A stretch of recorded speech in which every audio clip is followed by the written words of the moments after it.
Okay, class, it's me. I'm back. We're going to do one more video on problems with the social contract theory. That's what we're going to talk about here at the end. So, picking up where I left off, you can think more about the free rider problem. But another issue is the role of consent, okay? Giving your consent. The idea that we have a moral duty to honor the terms of the social contract seems to presuppose that we have in some sense entered into a contract with the state and with each other, or kind of made a promise to hold up our end of the agreement, that we've given our consent. But have we? Have we actually given our consent? Have we made a promise to the state? Have we made a promise to each other? Implicitly, explicitly? If not, this cannot be the basis of our moral duty to honor the terms of the contract, right? The argument seems to be that we have a duty to honor the terms of the contract because we've agreed to it. Anytime we make a promise, now we have a duty to keep the promise. Anytime we make an agreement, make an oath, now we have a promise to keep that oath, that promise, that agreement.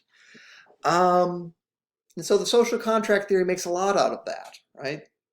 Why should I accept the terms of cooperation? Why should I play by the rules? Because I've agreed to play by the rules, right? And I can't break my agreement. Because I benefit from those rules, I benefit from the terms of cooperation, and I've agreed to live by them. All right, but the problem is it's not clear that we really have made a promise or that we have given our consent. So here's an argument against contractarianism, or at least all of us. No, not all of us. Maybe many of us have, but not all of us. Not every member of society has made that promise or given their consent.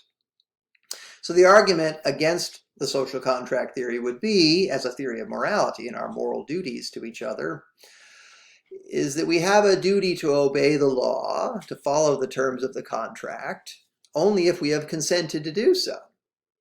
But many have not given their consent to obey the law. For example, those who believe the laws are unjust would be one example. Therefore, many people do not have a duty to obey the law or to accept the terms of the social contract because they haven't really given their consent to it. Anyway, that's an interesting argument. I don't know if you think that's a good argument or a bad argument, but it's an argument. It's an argument against the moral duty to honor the terms of the contract. All right, the last two problems with the theory first has to do with this idea of disagreement. If you recall in Plato's argument against Euthyphro, the idea that piety is defined by the attitudes of the gods, like what the gods consider pious is pious. Well, Plato points out, or Socrates points out in the Euthyphro, what if the gods disagree? So the social contract theory seems to be based on a similar idea, right? That the terms are set by free and equal and rational contractors, and that the terms of cooperation that they set, the rules that they agree to live by, sort of set the standards of right action. That gives us the content of our moral rules. That kind of. But look, the parties to the contract might reasonably disagree with each other about what rules to live by, right? Or what are the rules? The content of the rules is open for dispute among the contractors, and there could be reasonable disagreement among the contractors. So how does contractarianism resolve that disagreement, right? If there are disagreements among the contractors. And then the last issue, I think the most interesting issue, has to do with the scope of the moral community. According to the contractarian, we only have direct moral responsibilities to fellow contractors, or to beings who are capable of seeking the terms of cooperation. Why? Because they are the ones who have the ability to harm us if we don't cooperate with them. And they also have the ability to benefit us, or we can benefit from them if we do cooperate with them.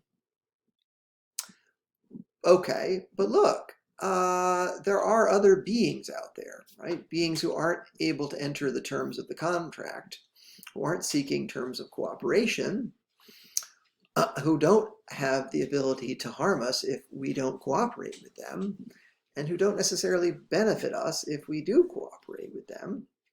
For example, animals, the other animals. or human beings that are incapable of being parties to the contract, right? If we can get what we want from the other animals without sacrificing anything in return, then why should we sacrifice? Why is this a problem? It suggests that it's both rational and morally acceptable to exploit non-human animals for our own benefit, providing this exploitation does not involve treating fellow contractors unfairly. So as long as we're not treating the fellow contractors unfairly, we can exploit non-human animals for our own benefit because they're not really parties to the contract. That seems like a problem because it seems like we do have moral reasons not to exploit non-human animals. We do have moral reasons not to exploit human beings who aren't capable of entering into the terms of the contractor. We have moral responsibilities to beings who are not fellow contractors. And so how does the social contract theory explain that? Okay, I'm going to end there. I hope that was interesting and useful and helpful, and I'll see you again soon. Okay, bye.